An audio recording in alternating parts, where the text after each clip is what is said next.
మూసీ పేరిట 1,50,000 కోట్ల దోపిడీకి ఏదైతే తెరలేపారో దాన్ని బయటపెట్టి ఆనాడు ప్రజల్ని అప్రమత్తం చేసి చైతన్యవంతం చేసి అడ్డుకున్నది బీఆర్ఎస్. అట్లాగే లగచర్లలో గిరిజనుల మీద దాడి చేసి వారి భూములు లాక్కొని తన సొంత అల్లుడి కంపెనీ కోసం అక్కడ ఫార్మా విలేజ్ అని ఒక ప్రతిపాదన పెడితే ఆ విషయంలో కూడా ప్రజలకు అండగా నిలబడి ఆ స్కామ్ను కూడా బయటపెట్టింది బీఆర్ఎస్. తర్వాత HILTP పేరిట హైదరాబాద్ ఇండస్ట్రియల్ ల్యాండ్స్ పేరిట 5 లక్షల కోట్ల భూభాగోతాన్ని బయటపెట్టింది కూడా బీఆర్ఎస్ఏ. ముఖ్యమంత్రి గారి బావమరిది అమృత్లో చేసిన స్కామ్ని, అమృత్ కుంభకోణంలో చేసిన స్కామ్ని బయటపెట్టింది కూడా బీఆర్ఎస్ఏ. అట్లాగే మొన్నీ మధ్యనే సింగరేణి బొగ్గు గనుల్లో ఏ రకంగా కాంగ్రెస్ ప్రభుత్వం కుంభకోణానికి పాల్పడ్డదో ఆధారాలతో సహా, బొగ్గు గనుల్లోనే కాదు సింగరేణి కంపెనీలో అటు బొగ్గు గనులు ఇటు సోలార్ టెండర్లు అన్నిట్లో కూడా ఏ రకమైన భారీ కుంభకోణానికి తెరలేపిందో అది కూడా బయటపెట్టింది బీఆర్ఎస్ఏ. మరి గత వారం 10 రోజులుగా ముఖ్యంగా జనవరి 22, 23 తర్వాత వరుసగా ఏకబిగిన మొదలు హరీష్ రావు గారిని, తర్వాత నన్ను, ఆ తర్వాత రాజ్యసభ మాజీ సభ్యులు సంతోష్ గారిని, తర్వాత మా అధినాయకుడు కేసీఆర్ గారిని వరుసగా విచారణకు పిలిపిస్తే మాకు అప్పుడేదో అనుమానం వచ్చింది. ఇదేదో డైవర్షన్ గేమ్ బాగానే సీరియస్గానే ఆడుతున్నారు, ఎందుకు ఆడుతున్నారు, ఇంత హడావుడిగా ఎందుకు చేస్తున్నారు అని చెప్పి మాకు డౌట్ వచ్చింది. ఆ డౌట్ వచ్చిన తర్వాత మేము కూడా తవ్వడం మొదలుపెట్టాం. ఏది కవర్ చేయడానికి, ఎందుకోసం ఈ కవర్ డ్రైవ్లు, ఎక్స్ట్రా కవర్ డ్రైవ్లు అని జాగ్రత్తగా ఆలోచిస్తే దొరికింది మాకు ఒక పెద్ద ఫ్రాడు, ఒక పెద్ద ముఖ్యమంత్రి గారి బినామీ భాగోతం ఒకటి బయటపడ్డది. ఇది జనవరి 23 నాడు కేంద్ర ప్రభుత్వం అట్లాగే రాష్ట్ర ప్రభుత్వానికి సుప్రీంకోర్టు నోటీసులు ఇచ్చింది. KLSR అనే ఒక కంపెనీ, ఇన్ఫ్రాస్ట్రక్చర్ కంపెనీ, ఈ కంపెనీ ముఖ్యమంత్రి గారి బినామీ కంపెనీ. KLSR ఇన్ఫ్రా అనే కంపెనీ ముఖ్యమంత్రి గారి బినామీ కంపెనీ. నేనేదో ఊరికే అనట్లేదు, అది దానికి ఆధారాలతో సహా ఇప్పుడే మీకు చూపెడతాను. ఇప్పుడు నేను ఈ మాట చెప్పగానే కొన్ని ఛానళ్ళు లైవ్ కట్ చేస్తాయి, అది కూడా నాకు తెలుసు, పర్వాలేదు. అయినప్పటికీ ఈ KLSR ఇన్ఫ్రా అనే కంపెనీ ఏదైతే ఉందో దాని భాగోతం బయటపడి సుప్రీంకోర్టు నోటీసులు ఇచ్చింది కేంద్ర ప్రభుత్వానికి, రాష్ట్ర ప్రభుత్వానికి. వెంటనే మరి ఈ దివాలా తీసిన కంపెనీ ఏదైతే ఉందో 6,000 కోట్ల రూపాయలు, 6,000 కోట్ల రూపాయల వర్కులు వీరికి దివాలా తీసిన సమయంలోనే, స్పష్టంగా నేను చదువుతాను, మీరు వినండి. ఏం రాశారంటే, centre and Telangana get Supreme Court notice for KLSR Infratech's insolvency fraud. The company allegedly secured government tenders worth approximately rupees 6,000 crore during the insolvency period without the authorization of interim resolution professional. IP professional ఇది లేకుండా, అనుమతి లేకుండా 6,000 కోట్ల టెండర్లు తెచ్చుకున్నారు వీళ్ళు. మరి ఎక్కడికి వచ్చినాయి ఈ ప్రాజెక్టులను మాకు కూడా అనుమానం వచ్చింది. ఎక్కడొచ్చినాయి ఆ ప్రాజెక్టులు అంటే మొత్తం తెలంగాణ. ముఖ్యమంత్రి గారి బినామీ కంపెనీ ఎందుకన్నాను అది కూడా చెప్తాను. ఇగో ఎక్కడెక్కడ వచ్చినాయి మీకు వరుసగా చదువుతాను, ఏమేమి వచ్చినాయి కూడా మీకు చెప్తాను వరుసగా. ఇవన్నీ కూడా మీకు వివరంగా చెప్తాను, ఇవన్నీ కూడా ఆధారాలతో సహా మీ ముందు పెడతాను. ఇవాళ వాస్తవం ఏంటి అంటే, రేవంత్ రెడ్డి గారు చీఫ్ మినిస్టర్ కాదు, ఆయన బినామీ చీఫ్ మినిస్టర్ అని అందరికీ తెలుసు. ఎందుకంటే ఆయన వేరే వాళ్ళ కోసం ఇక్కడ ఆయన ఏదో అట్లా చూడడానికి అట్లా ఆయన ముంగటుంటాడు, కానీ వెనకాల ఆయన నడిపించే వాళ్ళు వేరే వాళ్ళు ఉన్నారు, అది అందరికీ తెలుసు. ఇవాళ ఆయన బినామీ చీఫ్ మినిస్టరే కాదు, బినామీ మాస్టర్ అని చెప్పి కూడా ప్రూవ్ చేసే భాగోతం ఇది. గత 2 ఏళ్లుగా అదేవిధంగా గతంలో కూడా బ్లాక్మెయిల్ చేసి సంపాదించిన డబ్బులు, అప్పనంగా ఈయన అడ్డంగా సంపాదించిన డబ్బును ఈ బినామీ కంపెనీలోకి దొడ్డిదారిన మళ్లిస్తూ ఉన్నాడు.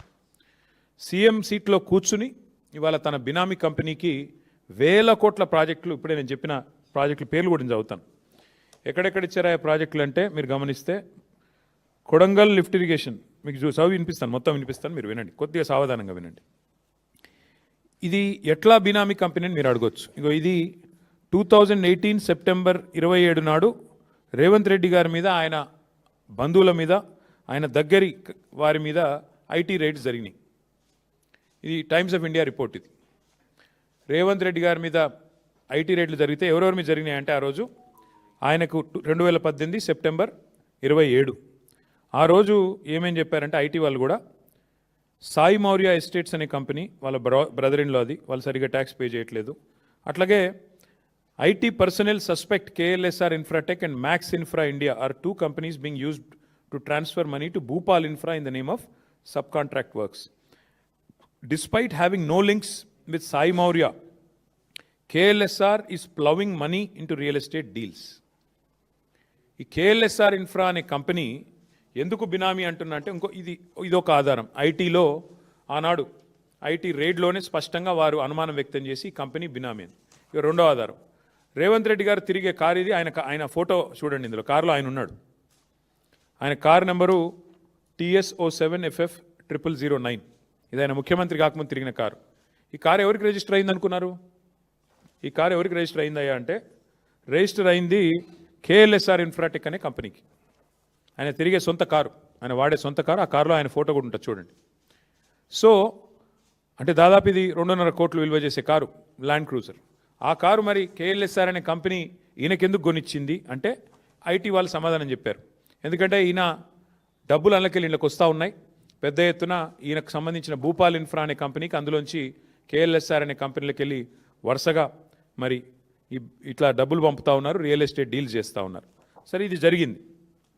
అయితే ఇప్పుడేమైంది 2023 జూలైలో ఈ కేఎల్ఎస్ఆర్ అనే కంపెనీకి ఇంకొక కంపెనీ ASMET అనే కంపెనీకి మధ్యన గొడవ జరిగింది. గొడవ జరిగి ఇద్దరు కలిసి national company law tribunal NCLAT వాళ్ళని అప్రోచ్ అయినారు. అప్రోచ్ అయిన తర్వాత ఇప్పుడు ఆ కేసు విచారణ ప్రస్తుతం ఈ కేఎల్ఎస్ఆర్ అనే కంపెనీకి ASMET అనే కంపెనీకి మధ్యన ఇప్పుడు అక్కడ కార్పొరేట్ ఇన్సాల్వెన్సీ రెజల్యూషన్ ప్రాసెస్ అంటారు దీన్ని. దాని కింద విచారణ జరుగుతూ ఉంది. హైలైట్ ఏంటంటే 2023 నుంచి కేసు జరుగుతుంది.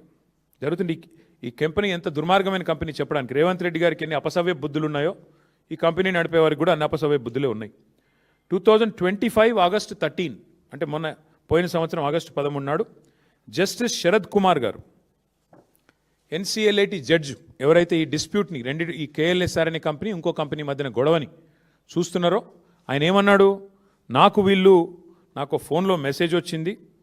ఆ మెసేజ్లో స్పష్టంగా నన్ను అడుగుతూ ఉన్నారు, మీరు కేఎల్ఎస్ఆర్ అనే కంపెనీకి అనుకూలంగా తీర్పు ఇవ్వండి అని చెప్పి నా మీద ఒత్తిడి పెడుతున్నారు, అందుకే నేను తప్పుకుంటున్నాను అని చెప్పి జస్టిస్ శరద్ కుమార్ అనే వ్యక్తి NCLATలో ఉన్న పెద్ద ఆయన తప్పుకున్నారు. He రెక్యూజ్డ్ himself. ఇంగ్లీష్లో చెప్పాలి అంటే NCLAT judicial member alleges being approached by judge for favour recuses himself. ఒక జడ్జి గారు, ఆ మెసేజ్ ఎవరో ఆషామాషి వ్యక్తులు పంపలేదు, ఒక జడ్జి గారు పంపారు. కాబట్టి ఈ ఒత్తిడి నేను తట్టుకోలేను అని చెప్పి ఈ జస్టిస్ శరద్ కుమార్ గారు NCLAT నుంచి తప్పుకున్న వార్త. ఇది కూడా అన్ని పత్రికల్లో వచ్చింది. ద హిందూ అనే పత్రికల్లో ఇది వచ్చింది. తర్వాత ఈయన తప్పుకున్నారు. ఇది ఎవరు ఒత్తిడి తెచ్చారు? 25 ఆగస్ట్ అంటే ఈ కంపెనీకి ఇంత పవర్ఫుల్గా అండగా నిలబడి మెసేజ్లు పంపించే శక్తి ఉన్న వాళ్ళు ఎవరు ఈ దేశంలో, ఈ రాష్ట్రంలో? మీకు తెలుసు, నాకు తెలుసు. ఎవరి కార్ అయితే వారు వాడుకున్నారో ఇక ఆ వ్యక్తి ముఖ్యమంత్రి రేవంత్ రెడ్డి గారు. మరి ఆయన ద్వారా మరి ఎవరో వీరికి మెసేజ్ పంపి వీరిని ప్రలోభ పెట్టే ప్రయత్నం చేస్తే వెంటనే ఆ జడ్జి గారు కూడా తప్పుకున్నారు. అట్లాగే ఇందాక నేను చెప్పాను మీకు, ఈ కంపెనీ బినామీ కంపెనీ, ఈ కంపెనీలో బినామీ పెట్టుబడులు ఉన్నాయి రేవంత్ రెడ్డివి అని నేను చెప్పడం కాదు. 2018లోనే ఐటీ ఆ రోజు రేడ్ చేసినప్పుడే చాలా స్పష్టంగా చెప్పింది. అసలు ఏ లింకులు లేవు వీళ్ళ సాయి మౌర్య అనే కంపెనీ రేవంత్ రెడ్డి గారి కుటుంబానికి సంబంధించిన రియల్ ఎస్టేట్ కంపెనీకి. మరి లేకపోయినప్పటికీ రియల్ ఎస్టేట్ డీల్స్లోకి ఈ కంపెనీ ఎందుకు డబ్బులు పెడుతోంది అంటే కేఎల్ఎస్ఆర్ అనే కంపెనీ ద్వారా సాయి మౌర్య అనే కంపెనీలోకి డబ్బులు పంపి దాని నుంచి భూములు కొని దానిలో లాభాలు ఆర్జించే పని భూపాల్ ఇన్ఫ్రా అనే కంపెనీ. సాయి మౌర్య భూపాల్ అంటే అది కూడా రేవంత్ రెడ్డి గారి కుటుంబీకులకు సంబంధించిన కంపెనీ. దానికి కేఎల్ఎస్ఆర్ఏ మెయిన్ సూత్రధారి, కేంద్ర బిందువు. అట్లాగే ఇక్కడ ఇంకొక విషయం, 2018లో ఎన్ఫోర్స్మెంట్ డైరెక్టరేట్ ఈడీ వాళ్ళు కూడా వీళ్ళ మీద రేడ్ చేశారు. ఆ రోజు రేడ్ చేసినప్పుడు ఇప్పుడే నేను చదివాను, ఈడీ ఐటీ రేడ్ చేస్తే ఆ రోజే ఈ వార్త కూడా వచ్చింది, ఈ కంపెనీ బినామీ రేవంత్ రెడ్డి గారికి అని అనుమానాలు వ్యక్తమవుతున్నాయి అని చెప్పి వార్తలు వచ్చినాయి.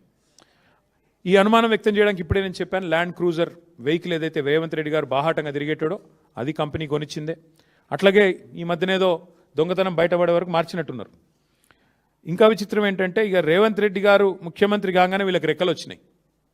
బినామీ అని చెప్పడానికి ఎందుకు చెప్తున్నా అంటే రేవంత్ ముఖ్యమంత్రి కాగానే ఇక వాళ్ళ ప్రాజెక్టులు వాళ్ళ కంపెనీ వెబ్సైట్ నుంచి తీసుకున్నాం. ఏమంటారు వీళ్ళు, మాకు ఈ మధ్య కాలంలోనే పెద్ద ఎత్తున 6,000 కోట్ల ప్రాజెక్టులు వచ్చినాయి, అమృత్ స్కీమ్ వచ్చింది, జల్ జీవన్ మిషన్ వచ్చింది, యంగ్ ఇండియా రెసిడెన్షియల్ స్కూల్స్ మొత్తం కలిపి 6,000 కోట్ల రూపాయల వర్క్స్ మాకు వచ్చినాయని చెప్పి, యంగ్ ఇండియా అంటే మన ప్రభుత్వం తీసుకున్న స్కీము, జల్ జీవన్ ముఖ్యమంత్రి గారి కింద అమృత్ స్కీమ్ ఉంది, అన్నిట్లో కూడా 6,000 కోట్ల వర్కులు. నేను చదువుతాను ఎక్కడెక్కడ వచ్చినాయో కూడా చెప్తాను మీకు. ప్రశ్న ఏమంటే ఇక్కడ చూడండి మీరు, మెదక్లో R&Bలో వర్క్ ఇదంతా, ఇది ఎంతమ్మా క్వాంటమ్, ఇది దాదాపు 116 కోట్లు. ఇక్కడ ఒకటి, తర్వాత మీరు గమనిస్తే ఇది మెదక్లోనే ఇంకొకటి, improvements to Shad Nagar Parigi road, ఇదొక 135 కోట్లు. తర్వాత construction of lift irrigation scheme, ఇది ఎక్కడ, మోతే సూర్యాపేట, ఇది 1910 కోట్లు KLSR ఇన్ఫ్రాటెక్. తర్వాత Rajiv Gandhi lift irrigation scheme, ఇది ఎక్కడ, గణపవరం కోదాడ, ఇది కూడా మరి ఇది కూడా 320 కోట్లు. ఇంకొకటి establishment of new college of veterinary science in Kodangal, ముఖ్యమంత్రి గారి బినామీ కంపెనీ కొడంగల్లో రావాలి కదా, రాకపోతే ఎట్లా, ఇక 145 కోట్లు కొడంగల్. ఆ తర్వాత ఇంకొకటి HMWS ముఖ్యమంత్రి గారి డిపార్ట్మెంటు, మిషన్ భగీరథలో KLSRకి 168 కోట్ల వర్కులు మళ్ళీ. అంటే ఈ రకంగా మొత్తం అమృత్లో, యంగ్ ఇండియాలో, రోడ్లల్లో, జల్ జీవన్లో రకరకాలుగా 6,000 కోట్ల వర్కులు ఇక్కడ ఇచ్చారు. ఎవరికి, ఈ KLSR అనే కంపెనీ. అయితే ఇక్కడ ఇష్యూ ఏంటి అంటే ఈ కంపెనీ 2029 నుంచే దివాలా తీసింది, ఆ ప్రొసీడింగ్ స్టార్ట్ అయిందని ఇప్పుడే నేను చెప్పాను మీకు. 2023లోనే జూలై 23లోనే వీళ్ళు, అంతకంటే ముందు ఇచ్చింటే అర్థం ఉంది, 2023 కంటే ముందు ఇచ్చింటే అర్థం ఉంది. కానీ వీళ్ళు 2023 నుంచి దివాలా తీసి ఇన్సాల్వెన్సీ పిటిషన్ నడుస్తుంది. దివాలా తీసిన కంపెనీ, దివాలా కేసు 23 జూలై నుంచి విచారణలో ఉంటే సిబ్బంది వేతనాలకు డబ్బులు లేవు ఈ కంపెనీ దగ్గర. KLSR అనే కంపెనీకి తమ ఎంప్లాయీస్కి జీతాలు ఇవ్వడానికి డబ్బులు లేక 15 లక్షల రూపాయలు అప్పు తీసుకున్నారు బ్యాంక్ నుంచి. కావాలంటే ఆ వివరాలు కూడా మీ ముందు పెడతాను. అలాంటి కంపెనీకి ఇవాళ సడన్గా, ఇది వాళ్ళదే వెబ్సైట్, 6,000 కోట్ల వర్కులు దివాలా తీసి ఎంప్లాయీస్ జీతాలు ఇవ్వడానికి లేని కంపెనీకి 6,000 కోట్ల వర్కులు వచ్చినాయి అంటే, తెలంగాణలో వరద వారుతోందంటే ఏ రకంగా మరి ఈ కంపెనీకి వస్తూ ఉన్నాయి మనం ఆలోచించాల్సిన అవసరం ఉంది. అయితే ఇక్కడ ఇంట్రెస్టింగ్ విషయం ఏంటి అంటే, ఈ NCLATలో ఎప్పుడైతే జడ్జి గారి మీద ప్రలోభ పెట్టే ప్రయత్నం చేశారు, జడ్జి గారిని ఒత్తిడి చేసే ప్రయత్నం చేశారు, అట్లాగే ఆర్థిక లావాదేవీలు నిలిపేయండి అని చెప్పిన తర్వాత కూడా ఈ కంపెనీ ఖాతాల్లో 150 కోట్ల లావాదేవీలు జరిగిన తర్వాత సుప్రీంకోర్టు, నేను చెప్పడం కాదు, జనవరి 23 మొన్న, పోయిన వారం జనవరి 23 నాడు సుప్రీంకోర్టు రాష్ట్ర ప్రభుత్వానికి, కేంద్ర ప్రభుత్వానికి ఆదేశం ఇచ్చింది. మీరు ఎట్లా ఈ దివాలా తీసిన కంపెనీకి మీరు ఎందుకు ఇస్తున్నారు వర్కులు? సుప్రీంకోర్టు NCLATలో ఇంత సీరియస్ విచారణ జరుగుతుంటే, కంపెనీ దివాలా తీసిందని వాళ్ళే చెప్తుంటే, ఎంప్లాయీస్ జీతాలకే డబ్బులు లేక 15 లక్షల రూపాయలు వాళ్ళు లోన్లు తీసుకుంటుంటే ఎందుకు ఈ కంపెనీకి మీరు ఇంత పెద్ద ఎత్తున సపోర్ట్ చేస్తున్నారు అంటూ మరి సుప్రీంకోర్టు విచారణకు ఆదేశించింది. ఇది నాది కాదు కవిత్వం, ఇది ప్రెస్ PTI రిపోర్ట్, ఇది సుప్రీంకోర్టు ఇచ్చింది. సో ఇవాళ ఎందుకు ఈ హడావుడి గత వారం రోజులు జరిగింది అంటే, దానికి ఇప్పుడైనా మీకు ఆన్సర్ దొరికిందని నేను అనుకుంటా ఉన్నా. ఎందుకు అంటే తన బినామీ భాగోతం, తన బినామీ యొక్క కుంభకోణం, 6,000 కోట్ల వర్కులు ఏదైతే ఈ రాష్ట్ర ప్రభుత్వం KLSR అనే కంపెనీకి, ముఖ్యమంత్రి గారి బినామీ కంపెనీకి ఇచ్చిందో దాన్ని బయటపెట్టక తప్పని పరిస్థితి. ఇప్పుడు సుప్రీంకోర్టు చెప్పిన తర్వాత రాష్ట్రము, కేంద్రం విచారించాల్సిందే, కాబట్టి తప్పని పరిస్థితి. ఇవాళ వాస్తవం ఏంటి అంటే సుప్రీంకోర్టు ఇంకొక మాట కూడా చెప్పింది, CBI or SFIO serious fraud investigation agency or ED, ఈ 3 ఏజెన్సీల ద్వారా వెంటనే విచారణ జరిపించండి. నేను చదువుతాను, ఒకసారి వినండి. The supreme court on January 23rd sought responses of the Center, Telangana, CBI, ED and SFIO on a plea seeking an independent probe into multi-crore corporate fraud involving alleged collusion of state authorities and a high-ranking member of the judiciary. This is a PTI report, not mine. So point ఏంటంటే ఈ ఫ్రాడును, ఈ బినామీ భాగోతాన్ని దాచడానికే గత వారం 10 రోజులు నానా తంటాలు పడి పాపం మిమ్మల్ని ఇబ్బంది పెట్టి మీరు రోడ్ల మీదకి వచ్చి మా నాయకులు మా కార్యకర్తలు ఇబ్బంది పడి ఏం జరిగిందయ్యా ఇందులో అంటే ఇగో అసలు విషయం ఈ దొంగని ఆ కుర్చీలో కూర్చున్న దొంగని ఇద్దరు పరస్పరం తమ బినామీ భాగోతం బయటికి రాకుండా ఉండడం కోసమే దావోస్ నుంచి ఆదేశాలు ఇచ్చి మరి ఈ డ్రామా నడిపారు. అందుకే ఇప్పుడు ఈ ప్రజల ముందు ఈ విషయాన్ని పారదర్శకంగా మేము ఉంచుతా ఉన్నాం. ఈ దివాలా తీసిన కంపెనీకి 6,000 కోట్లు తెలంగాణలో వర్కులు ఎందుకు ఇచ్చారు, ఏ బేసిస్లో ఇచ్చారు, సూటిగా మేము అడుగుతా ఉన్నాం. వెంటనే ప్రభుత్వం సమాధానం చెప్పాలని చెప్పి కూడా మేము డిమాండ్ చేస్తూ ఉన్నాం. అట్లాగే కోర్టు, సుప్రీంకోర్టు ఏదో ఆషామాషి కోర్టు కాదు, సిబిఐ దర్యాప్తుకు ఆదేశించిన, ఎన్సిఎల్ఐటి లావాదేవీలు నిలిపేయాలని ఆదేశించిన 1,000 కోట్ల కొత్త కాంట్రాక్టులు ఎందుకు ఇచ్చారు, ఎలా ఇచ్చారు, దీనికి సమాధానం ఎవరు చెప్తారు ఈ గవర్నమెంట్లో చెప్పాలని చెప్పి కూడా మేము డిమాండ్ చేస్తూ ఉన్నాం.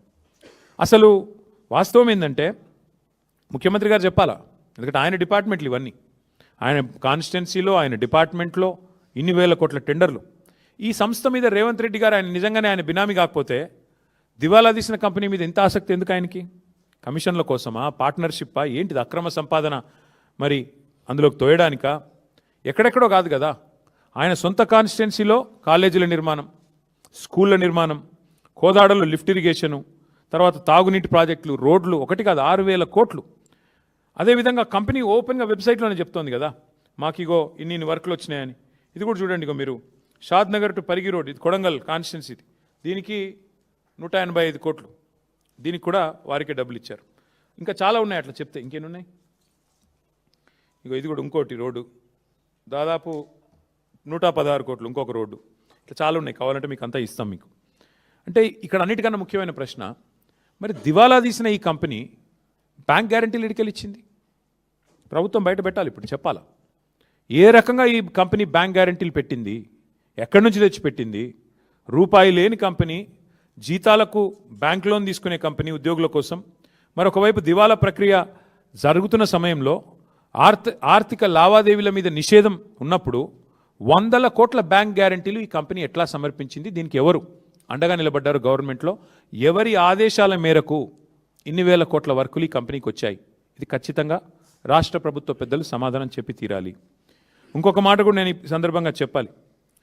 ఇన్ని కాంట్రాక్టులు, బ్యాంక్ గ్యారంటీలు, ఖాతాల్లో 100 కోట్లు, మరి ఎక్కడి నుంచి ఇలాంటి కంపెనీకి వస్తాయి, ఎలా వచ్చాయి? ఇది కూడా దీని మీద కూడా ఆరా తీయాల్సిందే. సుప్రీంకోర్టు చెప్పినట్టు ఖచ్చితంగా సీరియస్ ఫ్రాడ్ ఇన్వెస్టిగేషన్ ఏజెన్సీ కానీ, సిబిఐ కానీ, ఈడీ కానీ ఈ విషయంలో వెంటనే రంగంలో దిగాలని చెప్పి కూడా మేము డిమాండ్ చేస్తూ ఉన్నాం. ఎందుకంటే ఇదేదో రేవంత్ రెడ్డి గారి సొంత వ్యవహారం కాదు, 6,000 కోట్ల ప్రజాధనానికి సంబంధించిన వ్యవహారం ఇది.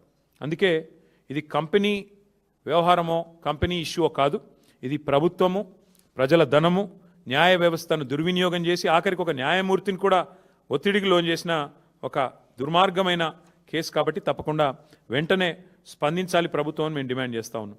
అట్లాగే సూటిగా నేను కొన్ని ప్రశ్నలు అడుగుతా ఉన్నాను ఇవాళ ఈ ప్రభుత్వాన్ని. సిఐఆర్పిలో అంటే దివాలా ప్రక్రియ తెలుగులో చెప్పాలంటే సిఐఆర్పిలో ఉన్న సంస్థకి గత 2 ఏళ్లుగా ఈ ప్రక్రియ సాగుతోంది, ఇవాళ కొత్తది కాదు. ఉన్న సంస్థకి కాంట్రాక్టులు ఎట్లా ఇచ్చారు? అంతకంటే ముందు ఇచ్చి ఉంటే ఓకే, అర్థం చేసుకోవచ్చు, కంపెనీ ఆర్థికంగా బాగానే ఉందని చెప్పొచ్చు. కానీ 23 జూలై తర్వాత ఇన్సాల్వెన్సీ వెళ్ళిపోయిన తర్వాత ఏ రకంగా ఈ కంపెనీకి ఈ రాష్ట్రంలో కాంట్రాక్టులు ఇచ్చారు చెప్పాల్సిన బాధ్యత ప్రభుత్వం మీద ఉంది. నెంబర్ 1. మరి ముఖ్యమంత్రి గారికి కారు ఇచ్చినందుక లేకపోతే వాటా ఇచ్చినందుక ఇది క్విడ్ ప్రో కో కాదా? ముఖ్యమంత్రి గారికి కారిచ్చి ముఖ్యమంత్రి గారికి మరి ఎన్నికల సమయంలో నిధులు సమర్పించుకుంటే ఇచ్చారా? ఎందుకు ఇచ్చారు? క్విడ్ ప్రో కో కాదా? దివాలా తీసిన కంపెనీకి ఎట్లా కాంట్రాక్టులు ఇచ్చారు? ఇది క్విడ్ ప్రో కో కాదా? తర్వాత బినామీ సంస్థ కాకపోతే నేను అడిగేది, కంపెనీపై నిషేధం ఉన్నా కూడా కాంట్రాక్టులు ఎట్లా ఇచ్చారు?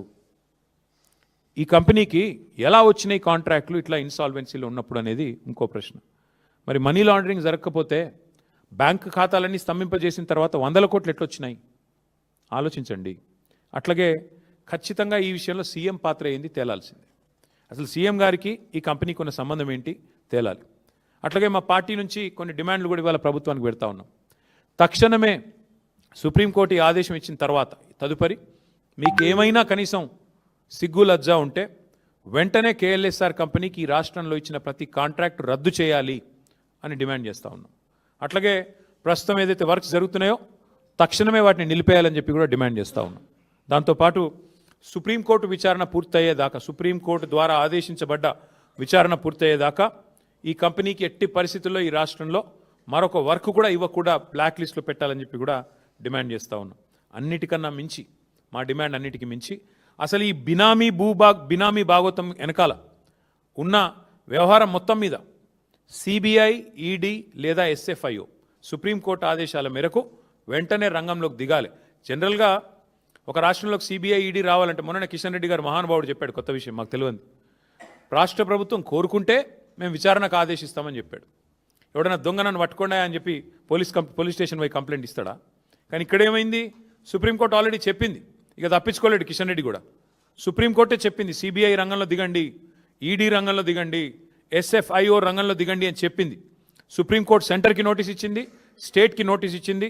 నిజంగా కిషన్ రెడ్డి గారు బీజేపీ ఇవాళ రేవంత్ రెడ్డిని కాపాడుతున్న మాట నిజం కాకపోతే వెంటనే సిబిఐ, ఈడీ, ఎస్ఎఫ్ఐఓ రంగంలో దిగాలి.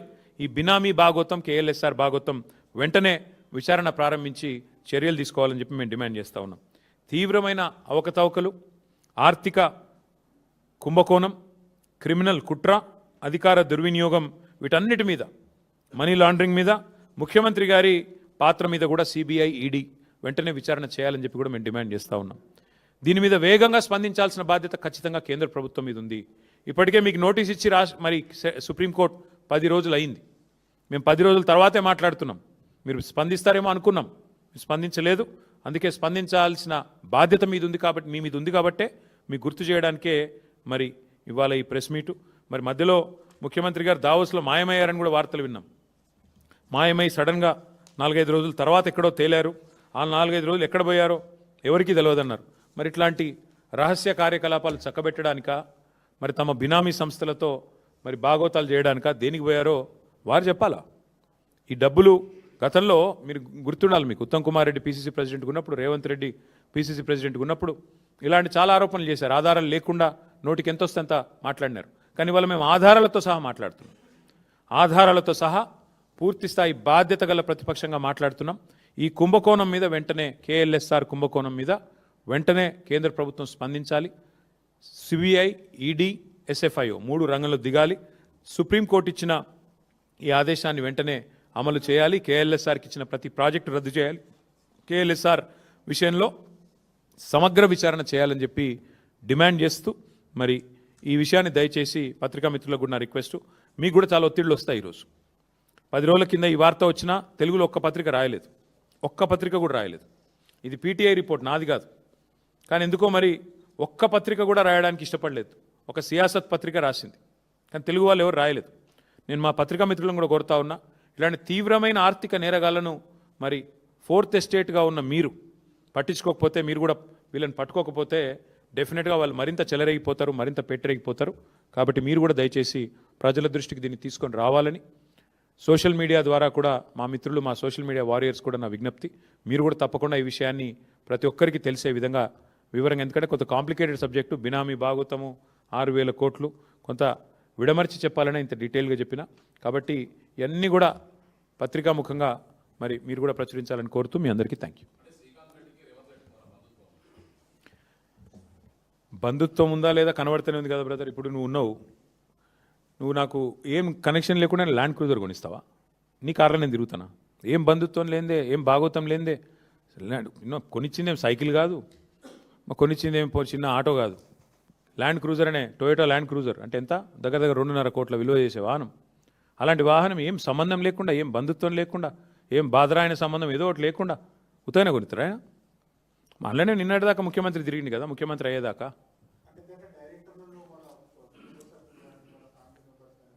ఆయన పేరు శ్రీధర్ రెడ్డో శ్రీకాంత్ రెడ్డో నాకు తెలియదు. అయితే ఇక్కడ వాస్తవం ఏంటంటే 2018 నేను చెప్పడం కాదు, ఇది 2018లో this is Times of India report.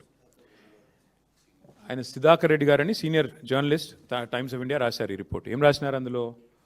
IT వాళ్ళు అప్పుడే సస్పెక్ట్ చేశారు ఇది బినామీ కంపెనీ అని. నేను చెప్తాను లేదు, ఇది ఐటీ ఈడీ రైడ్ అయింది రేవంత్ రెడ్డి మీద 2018 సెప్టెంబర్ 27. అందులో ఏం రాశారంటే స్పష్టంగా ఈ కేఎల్ఎస్ఆర్ అనే కంపెనీ నుంచి చాలా అడ్డగోలుగా పైసలు రేవంత్ రెడ్డి కుటుంబీకులకు సంబంధించిన భూపాల్ ఇన్ఫ్రా, సాయి మౌర్య ఎస్టేట్స్ అనే కంపెనీలోకి వచ్చినాయి. అసలు వాళ్ళకి వీళ్ళకి ఏం సంబంధం లేకుండా ఎట్లా వచ్చినాయన్న విషయం మీద ఆరాధిస్తే ఇది బినామీ ఏమో అన్న అనుమానం వస్తున్నది అని టైమ్స్ ఆఫ్ ఇండియా కథనం, నాది కాదు. మరి ఇవన్నీ చూస్తుంటే ఏమనిపిస్తుంది మీకు? ఇటేమో రైడ్లో అక్కడికి వెళ్ళి ఇక్కడ డబ్బులు వచ్చినట్టు కనబడుతుంది. ముఖ్యమంత్రి స్వయంగా కార్లో తిరుగుతాడు. సడన్గా ముఖ్యమంత్రి ఈయన కాగానే మరి దివాలా తీసిన కంపెనీకి 6,000 కోట్ల వర్కులు వస్తాయి. ఏమనిపిస్తుంది మీకు? మళ్ళీ ఇంకా విచిత్రం ఏంటి, ఈ కంపెనీని ప్రోబ్ చేయండి అని చెప్పి సుప్రీంకోర్టు ఆదేశం ఇస్తే, జనవరి 23 నాడు ఆదేశం ఇస్తే మా మీద వెంటనే వరుసగా ధారావాహికంగా హరీష్ రావు గారిని, నన్ను, తర్వాత సంతోష్ని, తర్వాత కేసీఆర్ గారిని వరుసగా జనవరి 22 ఆదేశం సుప్రీంకోర్టు. వరుసగా అప్పటి నుంచి ఫోన్ ట్యాపింగ్లో అగ్రెసివ్గా విచారణ పేరిట డ్రామా. ఏమెత్తిపోయింది అర్జెంటుగా? 2 ఏళ్ల నుంచి లేని హడావుడు ఇప్పుడు ఎందుకు? చూస్తే ఇదంతా జరిగింది. ఆఖరికి జడ్జిలను భయపెట్టే కాడికి వచ్చింది వీళ్ళ కథ. వీళ్ళెంత దుర్మార్గం అంటే, జడ్జిలని భయపెడితే ఆయన తప్పుకున్నాడు, ప్రలోభ పెడితే తప్పుకున్నాడు. భయపెట్టడం కాదు, ఒత్తిడి చేశారు, ప్రలోభ పెట్టారు, తప్పుకున్నాడు ఆయన కూడా ఆఖరికి. అంటే ఇంత దుర్మార్గంగా ఈరోజు ఈ రాష్ట్రంలో ముఖ్యమంత్రి గారు ఆయన బినామీల భాగవతం నడుస్తుంది. ఇంకోటి, ఇక అన్నీ నేనే చెప్తే మరి పరిశోధనాత్మకమైన జర్నలిస్టులు మీరేం చేస్తారు? మీరు కూడా కొంత తవ్వండి, తీయండి. ముఖ్యమంత్రి గారు బినామీ భాగవతం బయట పెట్టండి, పెట్టి మొత్తం ప్రజల ముందు పెట్టండి. ఇక అదొక కామెడీ సీరియల్ బ్రదర్, వదిలేదు. ఎందుకంటే అది కోర్టులో తెలుసుకుంటాము. మా తమ్ముడు ఈరోజు పొద్దున ఆల్రెడీ మాట్లాడిండు. స్వయంగా ఆ సంజయ్ అంటే ఆయనకు ముఖ్యమంత్రి కండువా కప్పిండు. ఇక ఆయన మరి ఆ సార్ పేరు గడ్డం ప్రసాద్ కాదు, గాంధారి ప్రసాద్ ఇప్పుడు ఆయన పేరుగా. కళ్ళ గంతలు కట్టుకున్నాడు సారు, ఆ స్పీకర్ సార్. ఆయన అంటే నాకు గౌరవం, నాకు మిత్రుడు. ఈరోజు కాదు, నాకు 20 ఏళ్ళ మిత్రుడు మా ప్రసాద్ అన్న. కానీ ఇక పాపం ముఖ్యమంత్రి గారి ఒత్తిడి, ముఖ్యమంత్రి గారి ప్రభావం, ఇక ఇంతకింత ఆఖరి జడ్జిలనే భయపెడుతుండే ముఖ్యమంత్రి. మా ప్రసాద్ అన్న పాపం ఏం చేస్తాడు? గాంధారి ప్రసాద్ అయిపోయింది పాపం, ఆయన కళ్ళకు గంతలు కట్టుకున్నాడు. స్పష్టంగా కండువ కప్పుతూ ముఖ్యమంత్రి గారే సంజయ్ కుమార్కి పిలిస్తే ఇక అది కనబడతలేదు అంటే నేను ఏం చేయాలి? ఎవరు ఏం చేయాలి? కోర్టుకు పోతాం, మళ్ళీ కోర్టుకు పోతాం, అందరు ఎమ్మెల్యేల మీద కోర్టుకు పోయి కొట్లాడతాం. Thank you.